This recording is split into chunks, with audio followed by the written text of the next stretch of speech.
ಕನ್ನಡ ನಾಡು ಇದು ಕನ್ನಡಿಗರ ನಾಡಿಮಿಡಿತ. ಜಸ್ಟ್ ಇದು ಬಂದು ನಿಮಗೆ 2006ರಲ್ಲಿ 2006 ಆ ಸಮಯದಲ್ಲಿ ನಕ್ಸಲೈಟ್ಗಳನ್ನ ಅರೆಸ್ಟ್ ಮಾಡಿರುವಂಥದ್ದು.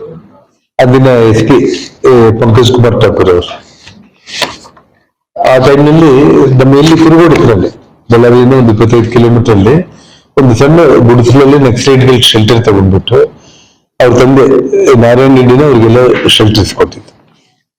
ನೋಡಿ ವೆಪನ್ಸ್ ಕಂಪ್ಲೀಟ್ ಗಮನಿಸ್ಬೋದು. ಎಲ್ಲ ಇಂಪೋರ್ಟೆಡ್ ವೆಪನ್ಸ್ ನಿಮಗೆ ಡಿಟೋನೇಟರ್ಸ್ ಡಿಟೋನೇಟರ್ಸ್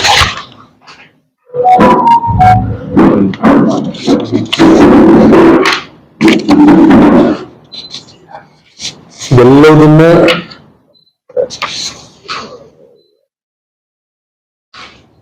ಕಂಪ್ಲೀಟ್ ಅಂದ್ರೆ ನಿಮಗೆ ಸಿಕ್ಕಾಪಟ್ಟೆ ವೆಪನ್ಸ್ ಹೆಚ್ಚು ಕಡಿಮೆ ಕೋಟ್ಯಾಂತರ ರೂಪಾಯಿ ಆ ಕಾಲದಲ್ಲಿ ನಿಮಗೆ 20 ವರ್ಷದ ಹಿಂದೆ ಕರೆಕ್ಟ್ ಹೌದು ಇದು ಮಾಡ್ಕೊಂಡು ಶ್ರಾಮಲ್ ಬಗ್ಗೆನೇ ಮೇನ್ ಟಾರ್ಗೆಟ್ ಮಾಡಿಕೊಂಡು ಶ್ರಾಮಲ್ನ ಟಾರ್ಗೆಟ್ ಮಾಡಿಕೊಂಡು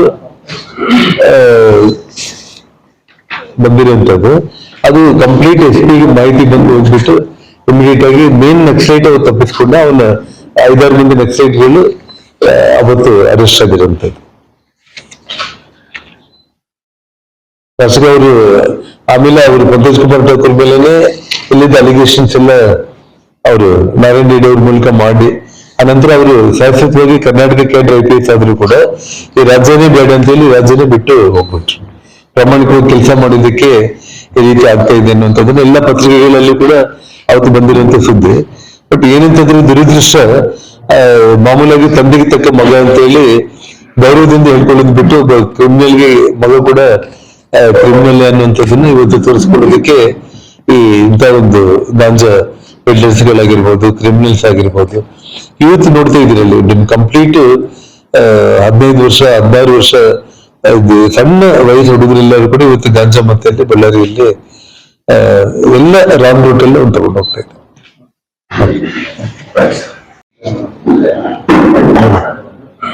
ಜಸ್ಟ್ ಇದು ಬಂದು ನಿಮಗೆ 2006ರಲ್ಲಿ 2006 ಆ ಸಮಯದಲ್ಲಿ ನಕ್ಸಲೈಟ್ಗಳನ್ನ ಅರೆಸ್ಟ್ ಮಾಡಿರುವಂಥದ್ದು.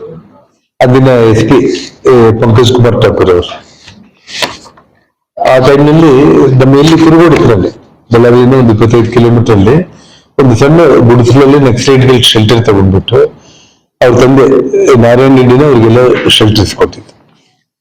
ನೋಡಿ ವೆಪನ್ಸ್ ಕಂಪ್ಲೀಟ್ ಗಮನಿಸ್ಬೋದು. ಎಲ್ಲ ಇಂಪೋರ್ಟೆಡ್ ವೆಪನ್ಸ್ ನಿಮಗೆ ಡಿಟೋನೇಟರ್ಸ್ ಡಿಟೋನೇಟರ್ಸ್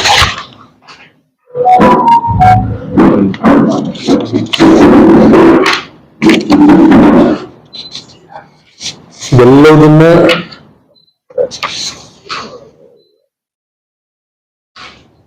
ಕಂಪ್ಲೀಟ್ ಅಂದ್ರೆ ನಿಮಗೆ ಸಿಕ್ಕಾಪಟ್ಟೆ ವೆಪನ್ಸ್ ಹೆಚ್ಚು ಕಡಿಮೆ ಕೋಟ್ಯಾಂತರ ರೂಪಾಯಿ ಆ ಕಾಲದಲ್ಲಿ ನಿಮಗೆ 20 ವರ್ಷದ ಹಿಂದೆ ಕರೆಕ್ಟ್ ಹೌದು ಇದು ಮಾಡ್ಕೊಂಡು ಶ್ರಾಮಲ್ ಬಗ್ಗೆನೇ ಮೇನ್ ಟಾರ್ಗೆಟ್ ಮಾಡಿಕೊಂಡು ಶ್ರಾಮಲ್ನ ಟಾರ್ಗೆಟ್ ಮಾಡಿಕೊಂಡು ಬಂದಿರುವಂತದ್ದು. ಅದು ಕಂಪ್ಲೀಟ್ SP ಗೆ ಮಾಹಿತಿ ಬಂದು ಹೋಗ್ಬಿಟ್ಟು ಇಮಿಡಿಯೇಟ್ ಆಗಿ ಮೇನ್ ನಕ್ಸಲೈಟ್ ಅವ್ರು ತಪ್ಪಿಸ್ಕೊಂಡು ಅವನ 5-6 ಮಂದಿ ನಕ್ಸಲೈಟ್ಗಳು ಅವತ್ತು ಅರೆಸ್ಟ್ ಆಗಿರುವಂತದ್ದು. ಅವರು ಆಮೇಲೆ ಅವರು ಪಂಕಜ್ ಕುಮಾರ್ ಠಾಕೂರ್ ಮೇಲೆನೆ ಇಲ್ಲಿದ್ದ ಅಲಿಗೇಷನ್ಸ್ ಎಲ್ಲ ಅವರು ನಾರಾಯಣ ರೆಡ್ಡಿ ಅವ್ರ ಮೂಲಕ ಮಾಡಿ ಆನಂತರ ಅವರು ಶಾಶ್ವತವಾಗಿ ಕರ್ನಾಟಕ ಕೇಂದ್ರ IPS ಆದ್ರೂ ಕೂಡ ಈ ರಾಜ್ಯನೇ ಬೇಡ ಅಂತ ಹೇಳಿ ರಾಜ್ಯನೇ ಬಿಟ್ಟು ಹೋಗ್ಬಿಟ್ರು. ಪ್ರಾಮಾಣಿಕವಾಗಿ ಕೆಲಸ ಮಾಡೋದಕ್ಕೆ ಈ ರೀತಿ ಆಗ್ತಾ ಇದೆ ಅನ್ನುವಂಥದ್ದನ್ನ ಎಲ್ಲ ಪತ್ರಿಕೆಗಳಲ್ಲಿ ಕೂಡ ಅವತ್ತು ಬಂದಿರುವಂತ ಸುದ್ದಿ. ಬಟ್ ಏನಂತಂದ್ರೆ ದುರದೃಷ್ಟ ಮಾಮೂಲಾಗಿ ತಂದೆಗೆ ತಕ್ಕ ಮಗ ಅಂತ ಹೇಳಿ ಗೌರವದಿಂದ ಹೇಳ್ಕೊಳ್ಳೋದು ಬಿಟ್ಟು ಒಬ್ಬ ಕ್ರಿಮಿನಲ್ಗೆ ಮಗ ಕೂಡ ಕ್ರಿಮಿನಲ್ ಅನ್ನುವಂಥದ್ದನ್ನ ಇವತ್ತು ತೋರಿಸ್ಕೊಳ್ಳೋದಕ್ಕೆ ಈ ಇಂಥ ಒಂದು ಗಾಂಜಾ ಪೆಡ್ಲರ್ಸ್ಗಳಾಗಿರ್ಬೋದು, ಕ್ರಿಮಿನಲ್ಸ್ ಆಗಿರ್ಬೋದು, ಇವತ್ತು ನೋಡ್ತಾ ಇದ್ರಲ್ಲಿ ನಿಮ್ ಕಂಪ್ಲೀಟ್ 15 ವರ್ಷ 16 ವರ್ಷ ಸಣ್ಣ ವಯಸ್ಸು ಹುಡುಗರೆಲ್ಲರೂ ಕೂಡ ಇವತ್ತು ಗಾಂಜಾ ಮತ್ತೆ ಬಳ್ಳಾರಿಯಲ್ಲಿ ಎಲ್ಲ ರಾಂಗ್ ರೂಟ್ ಅಲ್ಲಿ ತಗೊಂಡು ಹೋಗ್ತಾ ಇದ್ದಾರೆ.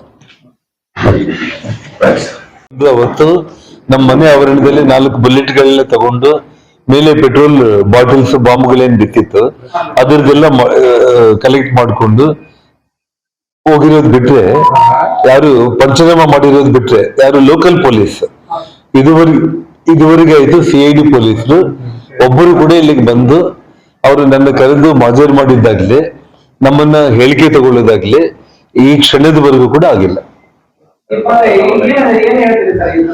ಅದು ಸಿಂಪಲ್ ಆಗಿ ಬರುತ್ತೆ. ನಾನು ನಿಮ್ಮನ್ನೇ ಒಂದೇ ಕೇಳ್ತಾ ಇರುವಂತದ್ದು 20 days CIDಗೆ ಕೊಟ್ಟಾದ್ಮೇಲೆ ಕೂಡ 20 ದಿನ ಆಗಿದೆ ಅಷ್ಟೇ. ಇವಾಗ ಏನಂತಂದ್ರೆ ಜನಗಳಲ್ಲಿ ಅಂದ್ರೆ ಲೋಕಲ್ ಪೊಲೀಸರ ಮೇಲೆ ನಂಬಿಕೆ ಇಲ್ಲ ಅಂತಂದ್ರೆ CID ಅಂದ್ರೆ ಅವರು ಲೋಕಲ್ ಪೊಲೀಸರು ಅಷ್ಟೇ. ನಿಮ್ ಸರ್ಕಾರದ ಕೆಳಗಡೆ ಕೆಲಸ ಮಾಡ್ತಾ ಇರೋಂಥವ್ರು. ಹೌದು, ಖಂಡಿತವಾಗ್ಲೂ ಕೂಡ ಅದನ್ನ ಮೂವ್ಮೆಂಟ್ ಮಾಡ್ತಾ ಇದ್ದಾರೆ. ಮತ್ತೆ ನಾವು ಅಸೆಂಬ್ಲಿಯಲ್ಲಿ ಹೋರಾಟ ಮಾಡ್ತೇನೆ, ಮತ್ತೆ ಕಾನೂನು ಹೋರಾಟ ಕೂಡ ಮಾಡ್ತೇನೆ.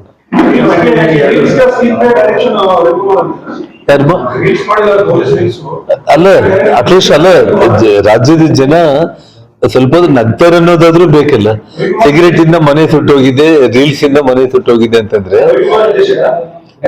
ನಾನು ನಿರ್ದೇಶ ಅಲ್ಲ, ನಾನು ಕ್ರಿಮಿನಲ್ ಪೊಲೀಸ್ ಅಂತಾನೆ ಹೇಳ್ತಾ ಇದ್ದೀನಲ್ಲ ಡೈರೆಕ್ಟ್ ಆಗಿ.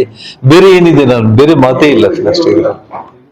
ಸ್ವಲ್ಪ ನೀವು ಜಸ್ಟ್ ಒಂದು 4-5 ಎಕ್ಸಾಂಪಲ್ಸ್ ನಿಮಗೆ ಅವ್ರ ಹೆಸರುಗಳ ಸಮೇತ ನಾನು ತೋರಿಸ್ತೀನಿ ನಿಮಗೆ ನೋಡಿ.